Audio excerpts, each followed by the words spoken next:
data analytics strategy.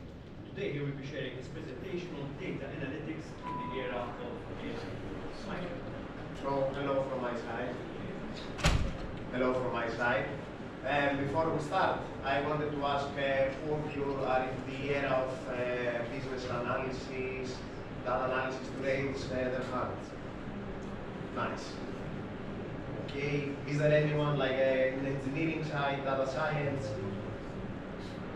Good. And how many of you have used like different AI tools or automations on your day-to-day work? Okay, decent. So today we are going to discuss like data analysis and how like that sector has been transformed with the use of AI. Like you may find this presentation interesting if you are like in business analysis, if you are a data analyst, or if you are just curious about like what's happening. Right, this one. We're going to do like a brief introduction. We're going to see how like data analysis evolved over the past years. And we're going to see briefly how AI enhances this process.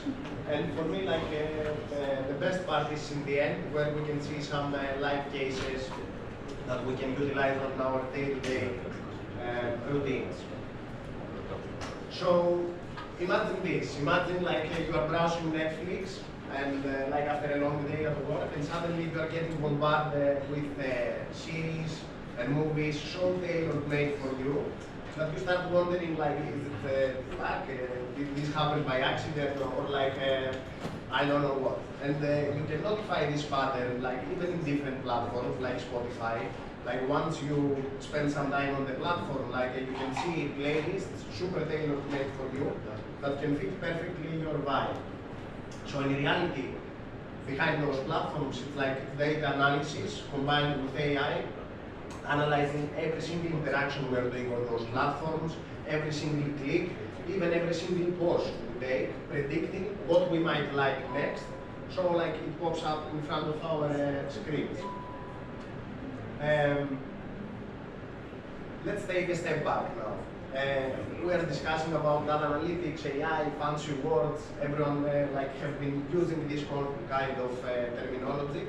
But what is like data analytics? In reality, it's one thing, one simple thing: trying to extract meaningful data, meaningful insights from data.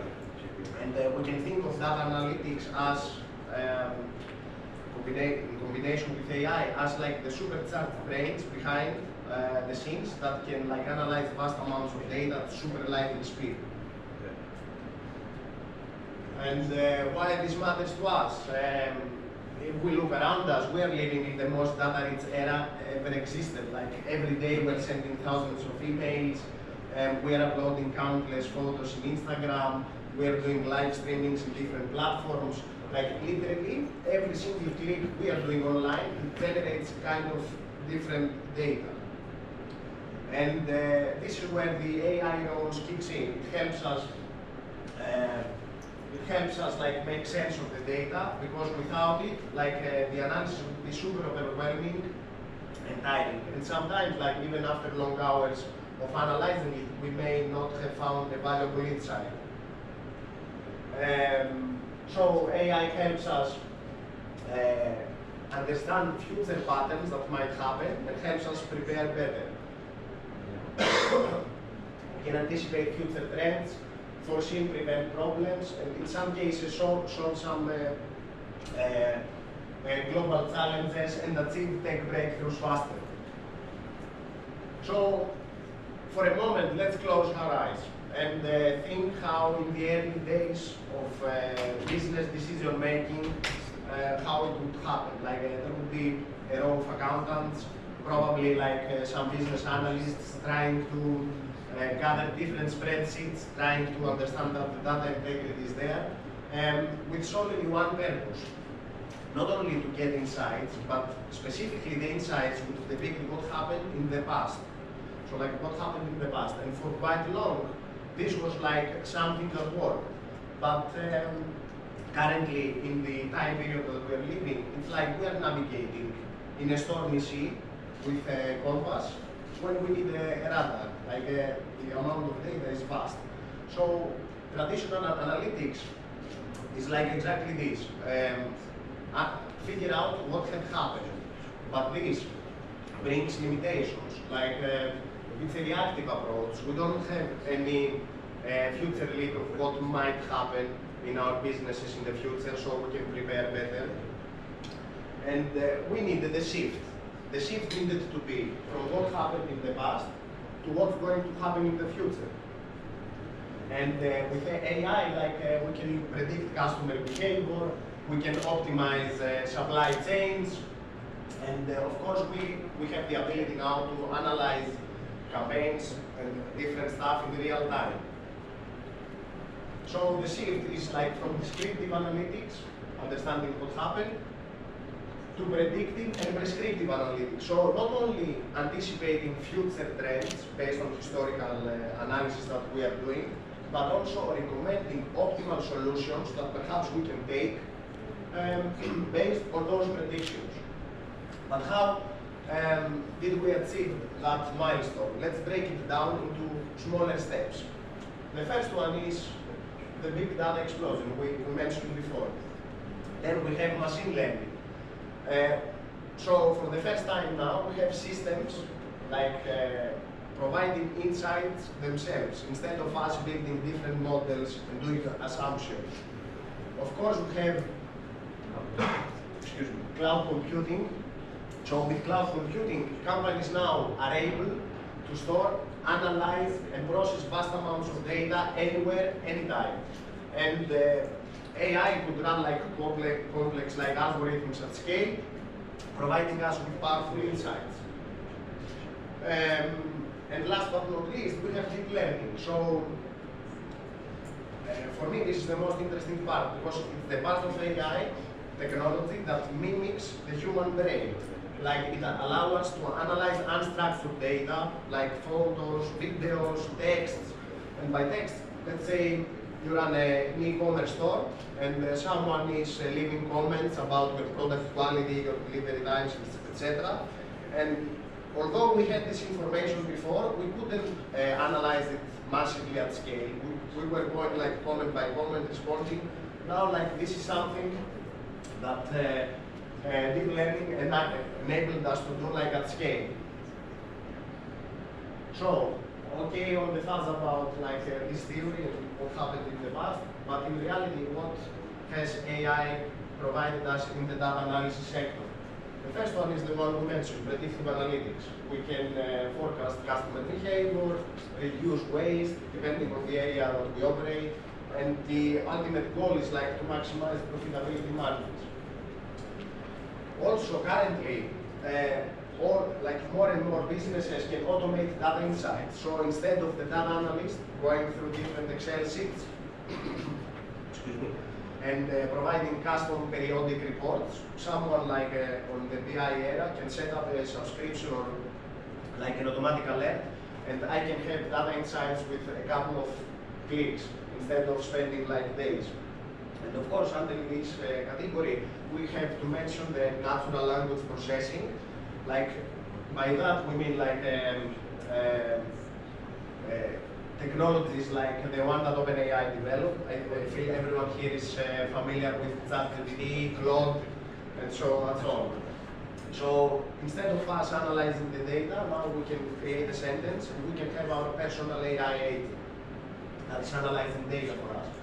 And the last one is real-time analytics. So this is very important because take for example what happened 2 years ago. There was like a massive interruption in the logistic chains. With real-time analysis, we can anticipate the impact in our businesses and perhaps like prepare better. We can monitor our inventory globally. We can even like check if a campaign that we are running in Facebook like is effective, and if it's not, we can take like steps back to optimize it to target our client base better instead of spending money and then waiting like to see the outcomes. And this is the most interesting part of this discussion we're having today, because we're going to see like some live cases. first one is this. Let me see below.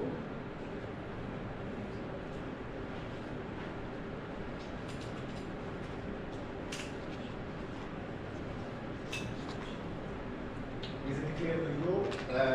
Because I think at full screen it's not working. Okay, no worries. Let me try it from here. Can you all see the dashboard online? Okay. So what this is like someone would say it's a fancy Excel report. I can do it myself. Like what is the fuzz around it? I would agree, but there is one significant difference here. So, in an Excel report, in a spreadsheet, like we have information that we need to gather with manual input, and it's static. So, for example, if I want to understand, for example, I can see here November has like the highest gross margin if I operate in the retail industry, for example. But what happens, especially in November? I have like to create a different analysis, put a filter perhaps of November, and then like save my new file. But with the tools, this is like on the Power BI platform. With the click of a button, not only I can see interactivity on my report, so I can interrogate it better, but it also saves a lot of time. Wouldn't we agree on that? Yeah. So, we mentioned before, automating data insights with help of AI. Okay, so let me show you a live example of it. Sorry. Not even by clicking, just by hovering my mouse, I can see that I have AI-generated text with custom instruction on it. So for example, for November, I can see it's the highest month with the month with the highest revenue in that single year. And I can see that the revenue is up almost 8% since last month, and my best-selling products are these ones, with the retail team leading the way, which saves a lot of time, and like it redirects our data analysts, instead of gathering the data, making sure the integrity is there, like to actually go and investigate what had happened. Then we have like a small P&L here. So we can see gross revenue, cost of sales, and the margin. And let's say I need to take some business decisions, but I have no insight where to start, or what impact it may have in my business. Let's see now with a couple of clicks how we can like use a lot of parameters simultaneously, driving our decision making it faster and more actionable. So, taking for example the logistics disruption that happened in the canal, I think almost 2 years ago. I wouldn't be able to sell, for example, the same amount of products as usual because like they would never arrive on time. So let's say I would predict that my product sold would reduce by 15%.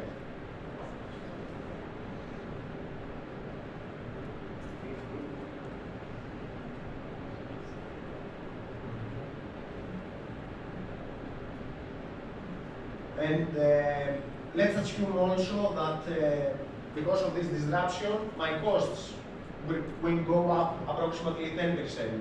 And my general expenses like another 15%.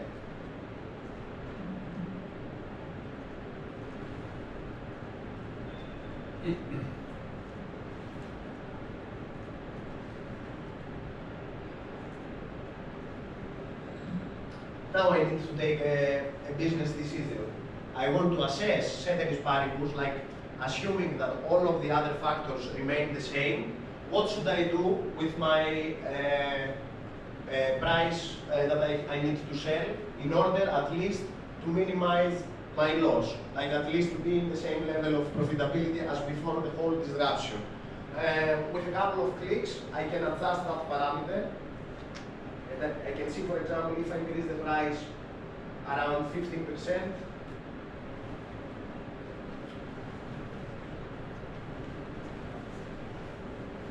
So I see like a small increase in the price, around 5%, can help me achieve even better profitability margins, given that I had disruptions in the logistics chain.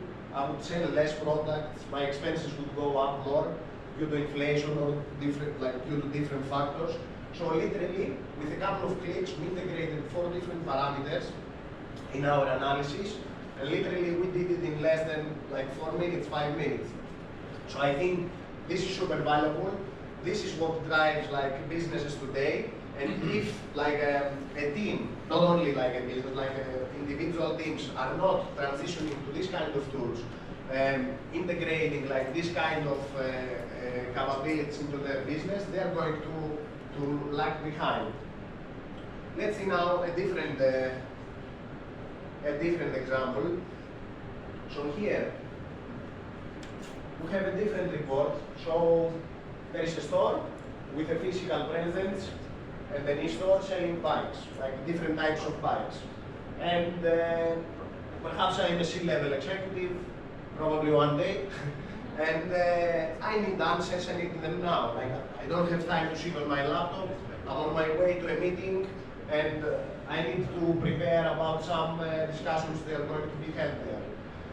Since I don't have access to my laptop and I'm in a hurry, of course I don't have time assigning someone the analysis, and I need to check some basic stuff. And here we're going to see an example of NLP.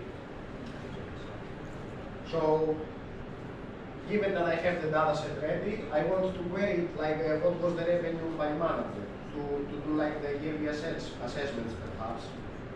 Let me go this here.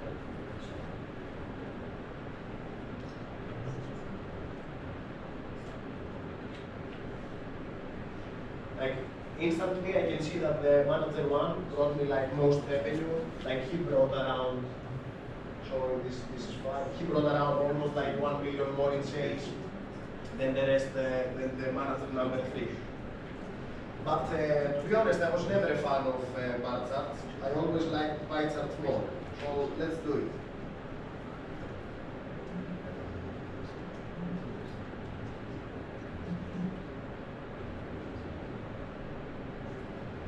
And instantly, with 2 clicks, I transformed the chart, giving me the information that I needed on my way to the meeting.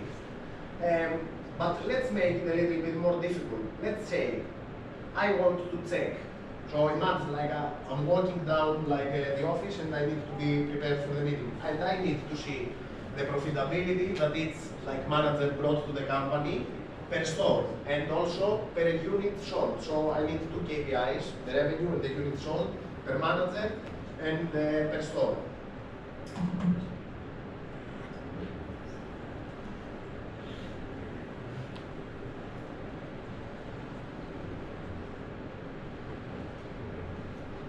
Here it is. So I can see the revenue and the unit sold per manager, and if I expand it, I will be able to see excuse me, I will be able to see the drop down, so for example I can check that manager 1 performed best online than in the physical store, that follows, with selling the most units from the e-commerce store.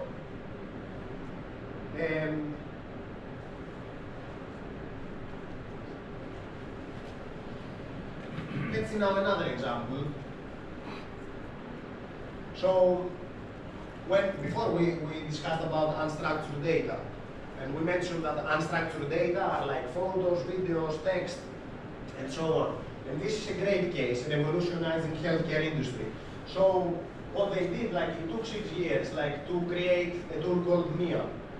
MIA was trained on millions of mammograms, analyzing images and scans from a different variety of patients, and it enabled us to predict outcomes, and especially breast cancer, before even symptoms emerge.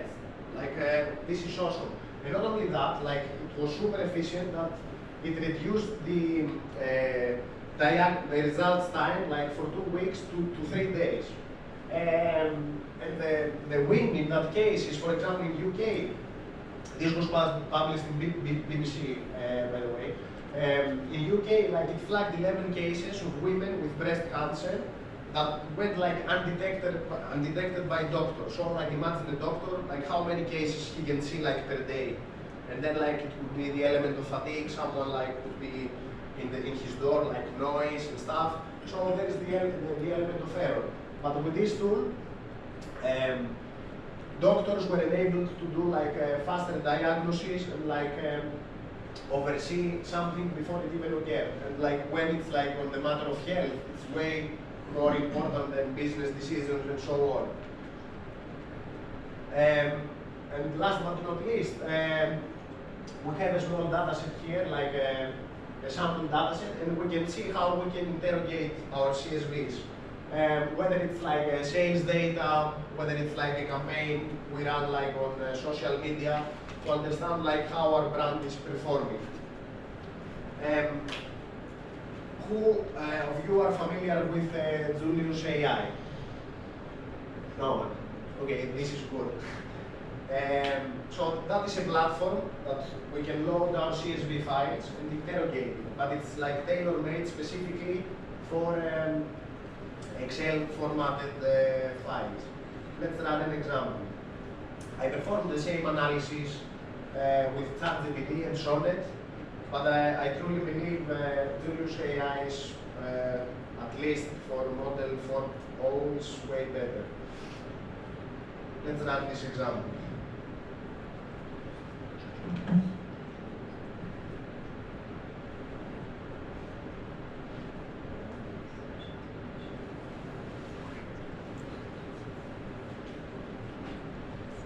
I'm going to upload the file. I have my sales data sample.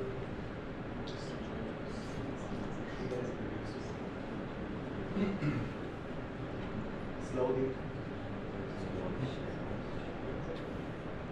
Okay, it's up. Let's start with it. So currently, like, assuming I have zero knowledge of retail, like what's happening there, what is the first thing I'm going to ask?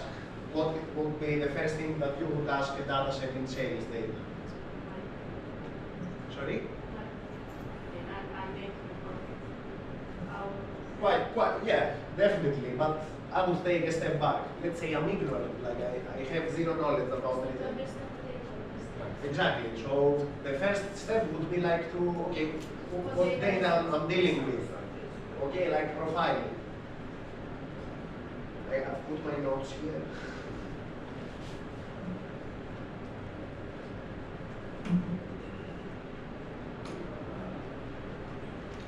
And then after profiling the data, for example, I would ask, suggest me, because again, like we have to take in consideration, I'm completely ignorant, I'm a newbie, I want to show off to my boss, and I want to do it in proper way. So I would ask, like, what are the top KPIs you would suggest for this data set? Let's see the answer.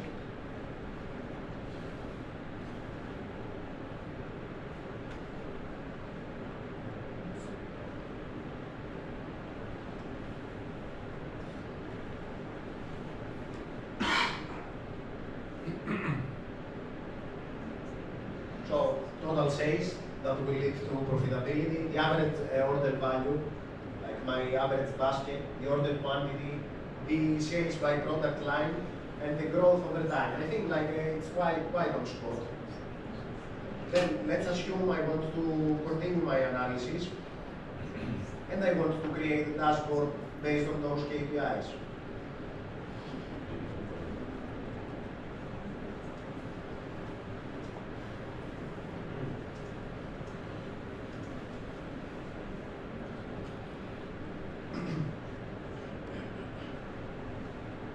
The good trick here is like whenever like we are using this kind of prompts, what we can say is like to have the prompt like including to write the code in HTML that I can paste it to like a browser and then I can export it to PDF. So let's create. Okay, I can see some basic charts here. I can see sales by product line here. I can see average order value. Okay, this is not on spot. And sales growth over time. So I can see, for example, there was like a huge drop in sales. And like I can continue interrogating to extract valuable results. And this is how like citizen developers, not even citizen developers, like business analysts that have clear no background in coding, they're enabled like with so much capabilities with this kind of tools.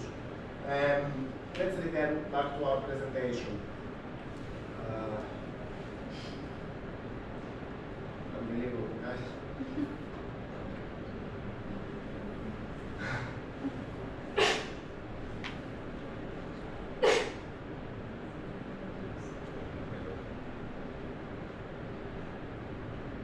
So, I'm coming from a accounting and finance background, and I shifted to data analysis, data engineering, fabric.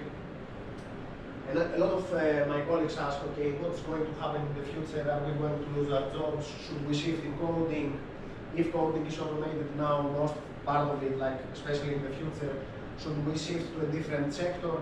And my response is like this. So I read it somewhere online, and I live by this quote. Like AI will not take the data analytics sector over, but someone who is utilizing all of these tools to be more efficient, faster, and on point is going to take your job. It's not like, this is not a threat that AI is going to make us redundant. This is like a call to action. Like it's more like an invitation to evolve and to embrace the potential of this kind of tools. And fortunately, this is going to make us like better professionals too. I hope you liked the presentation. I don't know if you have anything to ask me. And of course, we can catch up like for a coffee after this chat. Thank you.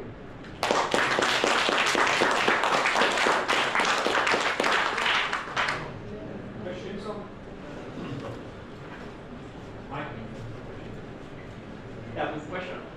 Where you were showing before the use AI, there was a prompt asking you to switch to GPT or Gemini, so does it integrate with other models? So, in reality, what Julius AI is doing, are you familiar with custom instructions in its model?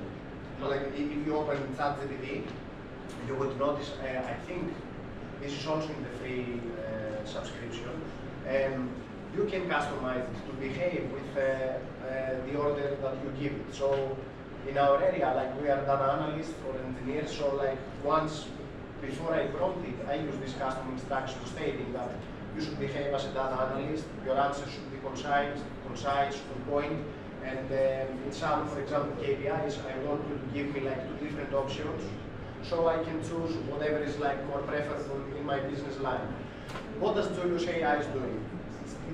It is taking like different models, so like Sonnet, and I think they're going to integrate Grok also, and it has predefined custom instructions for us without us setting it up. And it is optimized for analyzing spreadsheets. And not only that, but if, for example, I'm a lazy person, or, for example, I do not know how to properly engineer my prompts, they have predefined options for me to analyze the data. So even if I would just load the data set, I would get like pop-ups with what I should answer next. And if you are like in a fast working environment, there's like a lot of tight deadlines. I use it quite often. Like also the Pro version has like way more capabilities with consonants.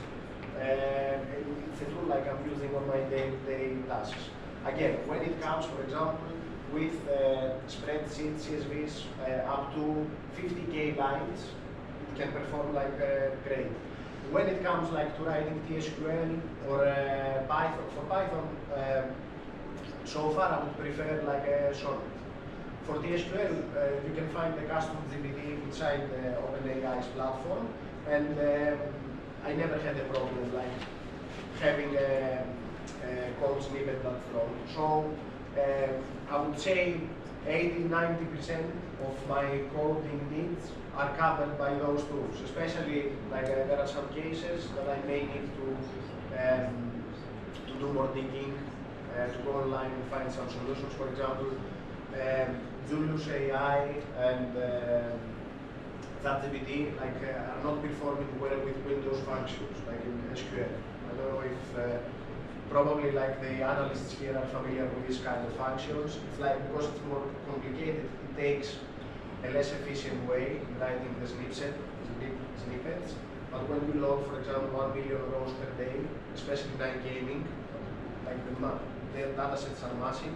Even a small change in the code can have like massive effects on the reporting side and to the business stakeholders.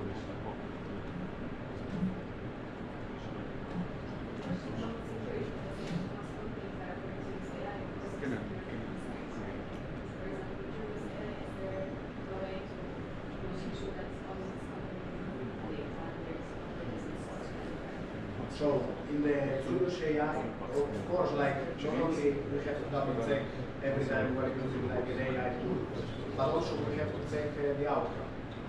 The outcome, like you always have to double check the security aspect of the outcome. Julius AI is running on the same security protocols like Grok. And actually it started like as guys that developed the model and then they split ways. Half of the team went to Twitter, to X, and the other half went to developing Julius AI. This, I would use, for example, Julius AI mostly when I need to analyze campaigns. And with campaigns, like the data is almost public. For example, if you run Facebook ads, you would see like the interaction, the visits, the click-through rate, or for example, if you are operating a newsletter, you need to have like quite vast analytics. Instead of going with expensive solutions, if you are like, especially in the beginning, that we need to bootstrap stuff, I think this is one of the top options. I have two questions. One to this question, because certain models, anything which you upload can also be used to train further the models. Yes.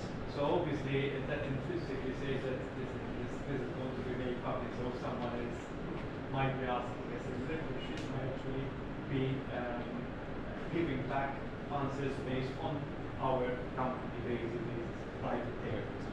So that is something which probably keeps a lot of companies from taking this step into using such tools. That's my first question. So, currently, like because it was like a conversation between all of you, I use like kind of public tools. In reality, what companies are doing, like most of the companies are doing to prevent security breaches and to have like more control on their data, they're actually building their own chatbots. So they take like an open source technology, an LLM, they are setting it up on their own machines. And then like they feed all the internal procedures, which is like confidential stuff. And if they want to limit it even more, like not all of the teams have access, for example, to HR data, like they segregate in silos different knowledge of that model. And they customize it for different teams. And because it runs locally on their machines or like in the intranet, the exposure is minimized.